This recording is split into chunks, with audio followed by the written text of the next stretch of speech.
सबको जय यीशु की। ईश्वर का जीवंत वचनों को सुनने के लिए मैं आप सभी लोगों का स्वागत करता हूं। आज के दिन में हम लोग मुख्य रूप से सुनते हैं मरियम मगदलेना प्रभु के कब्र के बाहर रोती रही, और उनका रोने का कारण ये था कि प्रभु के साथ वो इतना घनिष्ठ रूप से जुड़ी हुई थी। अब जब प्रभु मर गए, मरने के बाद वो बिल्कुल व्याकुल हो उठती है, परेशान होती है और रोते हुए कब्र के पास बहुत जल्दी पहुंच जाती है और प्रभु को वहाँ पर नहीं पाते हुए और परेशान होते हुए रोती है। इस प्रसंग को हम आज के सुसमाचार के द्वारा सुने। संत यूहन्ना के द्वारा रचित सुसमाचार अध्याय 20 प्रसंग 11 से 18। मरियम कब्र के पास बाहर रोती रही। उसने रोते रोते झुककर कब्र के भीतर दृष्टि डाली, और जहाँ ईसा का शव रखा हुआ था वहाँ उजले वस्त्र पहने 2 स्वर्गदूतों को बैठा हुआ देखा, एक को सिरहाने और दूसरे को पैताने। दूतों ने उससे कहा, बद्रे, आप क्यों रोती हैं? उसने उत्तर दिया, वे मेरे प्रभु को उठा ले गए हैं और मैं नहीं जानती कि उन्होंने उनको कहाँ रखा है। वह यह कहकर मुड़ी और उसने ईसा को वहाँ खड़ा देखा, किंतु उन्हें पहचान नहीं सकी। ईसा ने उससे कहा, बद्रे, आप क्यों रोती हैं? किसे ढूंढती हैं? मरियम ने उन्हें माली समझकर कहा, महोदय, यदि आप उन्हें उठा ले गए हैं तो मुझे बता दीजिए कि आपने उन्हें कहाँ रखा है और मैं उन्हें ले जाऊंगी। इस पर ईसा ने उससे कहा, मरियम। उसने मुड़कर इब्रानी में उनसे कहा, रब्बोनी, अर्थात गुरुवर। ईसा ने उससे कहा, चरणों से लिपट कर मुझे मत रोको। मैं अब तक पिता के पास ऊपर नहीं गया हूँ। मेरे भाइयों के पास जाकर उनसे यह कहो कि मैं अपने पिता और तुम्हारे पिता, अपने ईश्वर और तुम्हारे ईश्वर के पास ऊपर जा रहा हूँ। मरियम मगदलेना ने जाकर शिष्यों से कहा कि मैंने प्रभु को देखा है और उन्होंने मुझे यह संदेश दिया। प्रभु का सुसमाचार।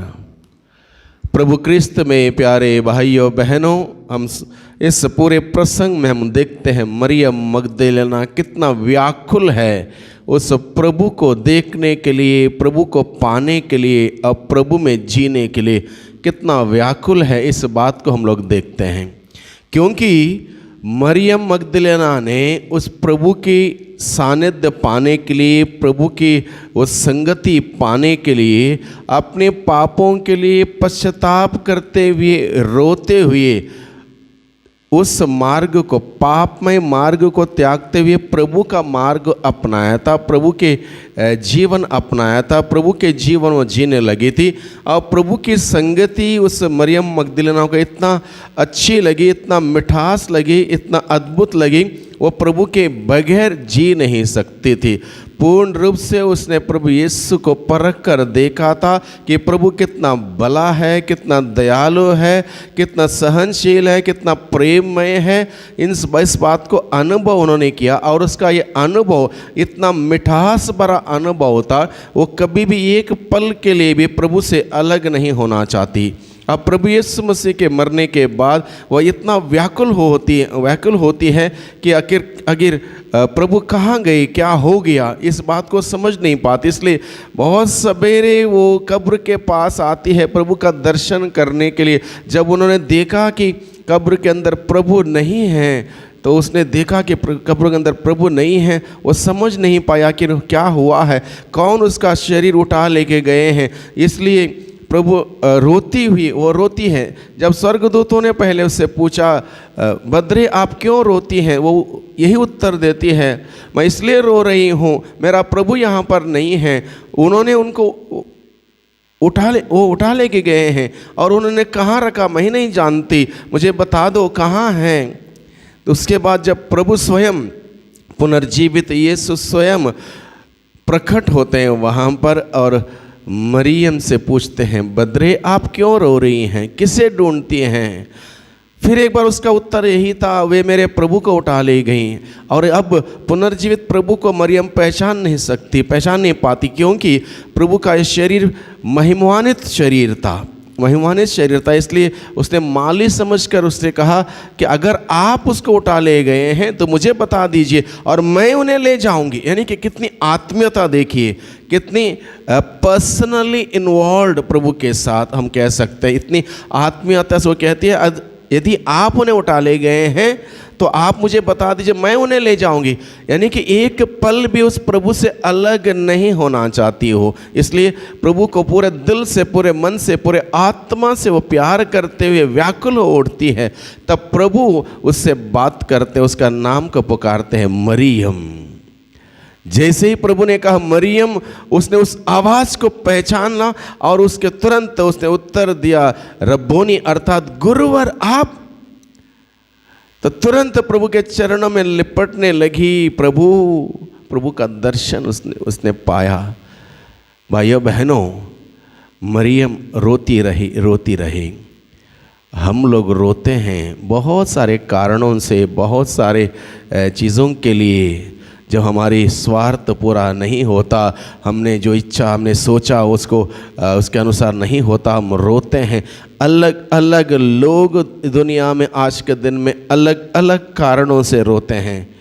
क्या कोई प्रभु को पाने के लिए तड़पता है, प्रभु को पाने के लिए रोता है? मरियम मगदलेना हमें सिखाती है, हमें अगर हम प्रभु को पाने के लिए, प्रभु की संगति में रहने के लिए, प्रभु में जीने के लिए अगर हम रोएंगे, हमें और किसी बातों के लिए रोने की ज़रूरत नहीं पड़ेगी।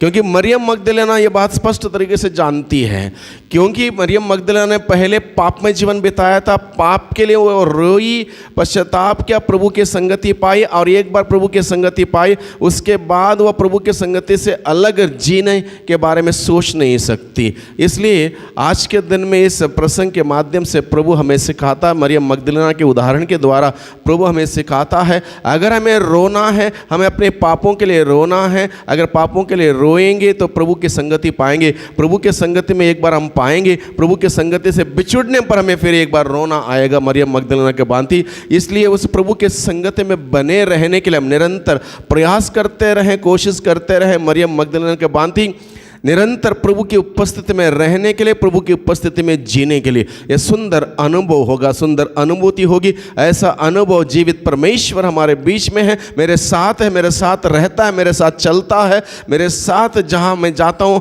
वहाँ पर रहता है। इस बात का अनुभव हमें अगर होगा, निश्चित रूप से हम प्रभु के उस प्रेम में बढ़ते रहेंगे, विश्वास में बढ़ते रहेंगे। किसी प्रकार की गलती, पाप, अपराध नहीं होगा, किसी प्रकार की गलत बात, सोच, विचार हमारे हमारे जीवन में नहीं आएगा, और सुंदर प्रभु का जीवन हम जी पाएंगे। इसलिए आज के दिन में विशेष रूप से हम प्रभु से प्रार्थना करें, जो भूख और प्यास मरियम मगदलेना के अंदर थी प्रभु के लिए, प्रभु के जीवन जीने के लिए, प्रभु की उपस्थिति में रहने के लिए, प्रभु के प्यार में बढ़ने के लिए, वही भूख और प्यास प्रभु हम सबों को दे, ताकि हम सभी उसी प्रभु के प्रेम में जिए, प्रभु के उपस्थिति में जिए, प्रभु के प्यार में निरंतर बढ़ते जाएं, उस विश्वास में मजबूत होते जाएं। इस प्रकार से प्रभु में आनंद मनाएं। वही जीवित परमेश्वर प्रभु हम सबों को आशीष प्रदान करें।